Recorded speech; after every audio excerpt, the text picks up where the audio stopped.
Hey, can everybody hear me? Yeah. Okay. Well, first of all, thank you all for being here. It touches my heart that you are here to pay your respects and to honor Bruce and Brandon and my mom who's over here. You know, I had a talk with my daughter and I said, why do we celebrate the day that Bruce died?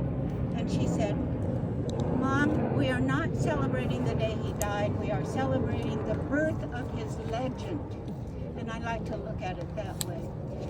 On this day, 50 years ago, Bruce entered the hearts and minds of people all over the world through his words and his actions.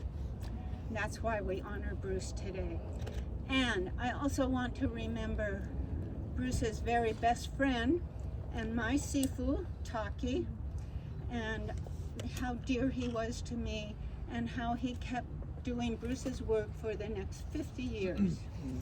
And I also want to remember my son, Brandon. That's a hard one. Yeah. He walked in the footsteps of his father, both physically and philosophically, but he carved out his own unique self in the world. And like I said, my mom is here too because she wanted to be near her beloved grandson and son-in-law. I thought I might share with you a few words about what Bruce thought about death. And he said, I do not fear dying, even if I haven't achieved all of my ambitions. I have no regrets. He said, I did what I wanted to do, and I did it to the best of my ability and sincerity. And I think that's a message we can all take with us today, that we all try to do the best we can every day.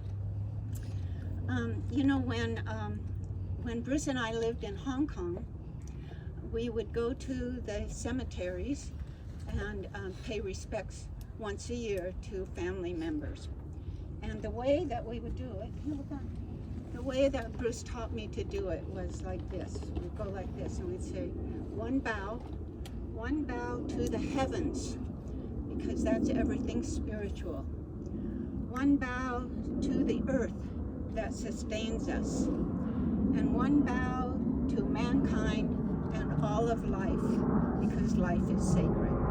So that's my way of paying respects, and everyone has their own way of paying respects to Bruce and Taki and Brandon and whatever loved one you may have.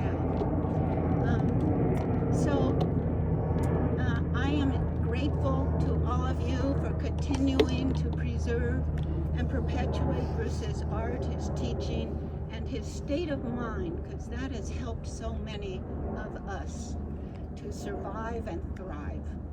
So I'm grateful that I was able to be there and have an eyewitness, intimate view of Bruce's evolution. I'm eternally grateful to him.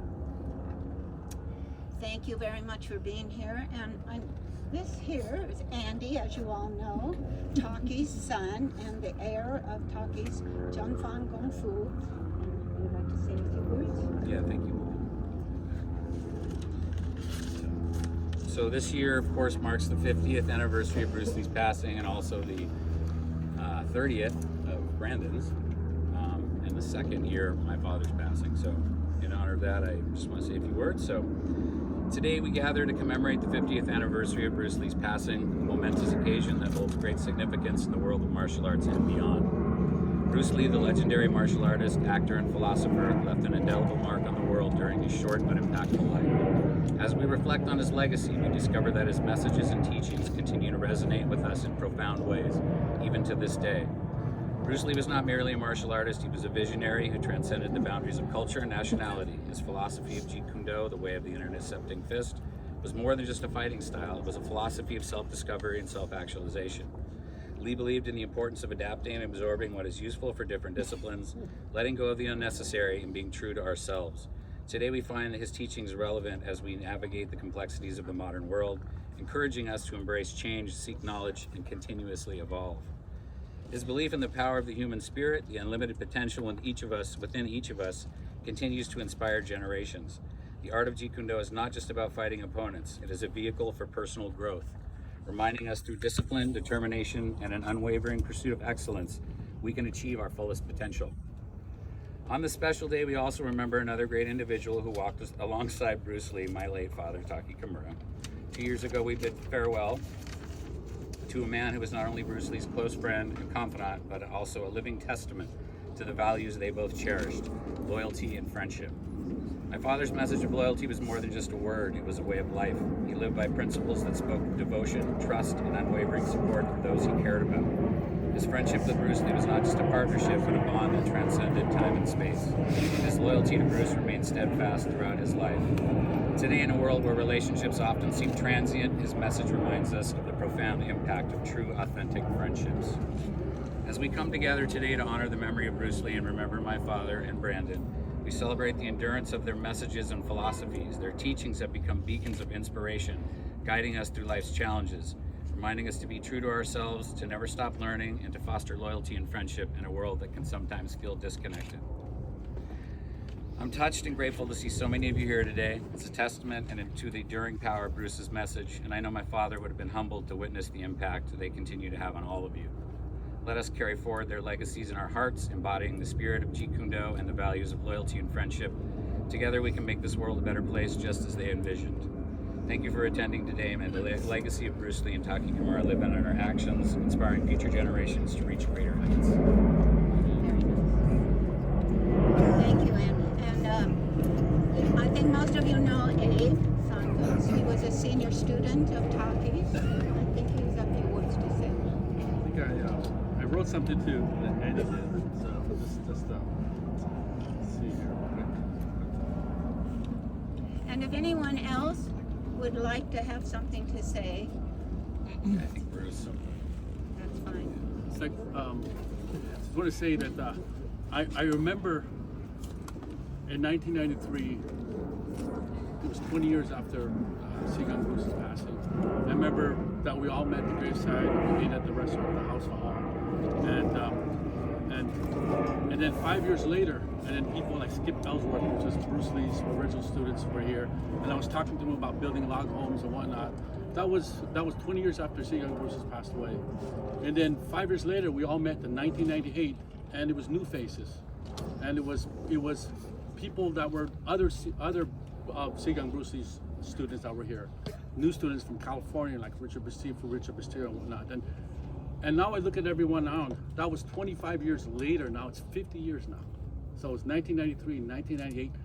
Now it's 2023. That's 50 years now after Sigung Bruce passing, and 25 years after we all met and we stayed. We were here with Linda. Andy and I were with Linda and Mike and Joanne and whatnot, other old school students. But the message is the same.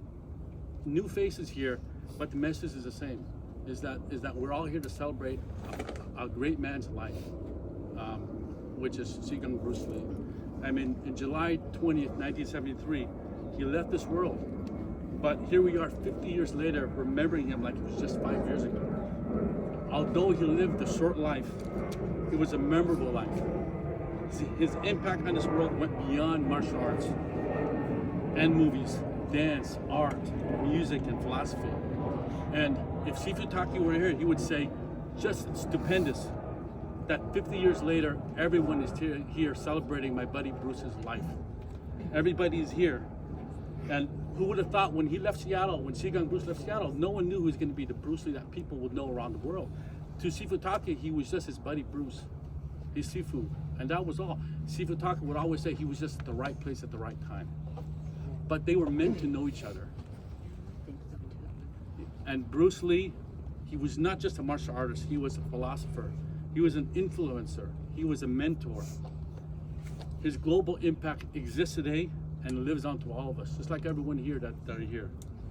When I first met Sifu Taki, it was 40 years ago. It was 1983. And I met him, he had a grocery store on 12th Avenue. It was the IGA.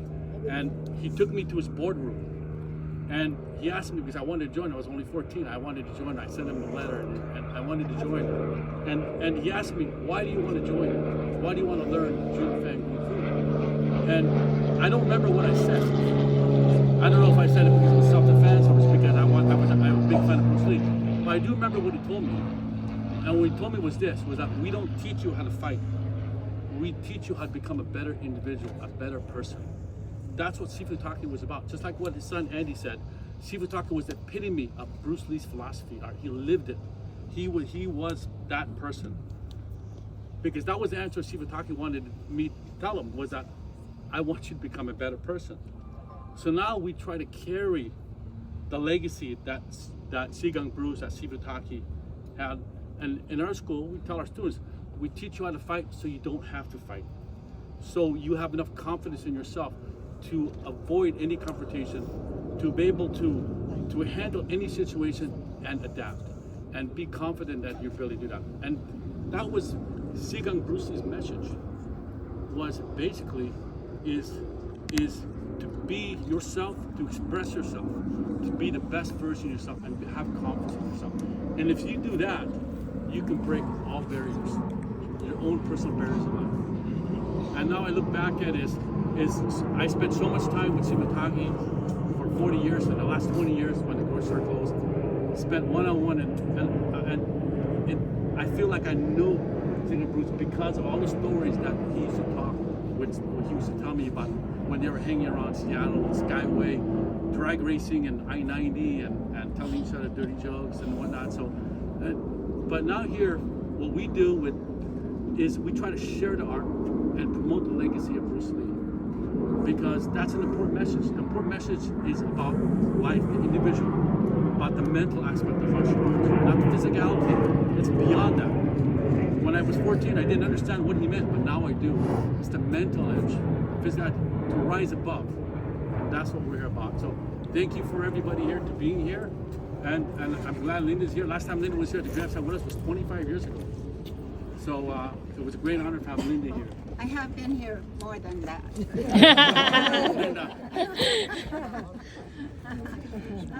Thank you, Abe. Thank you, Andy. Anybody else want to say anything? I think Nestor does, and then Okay. yeah.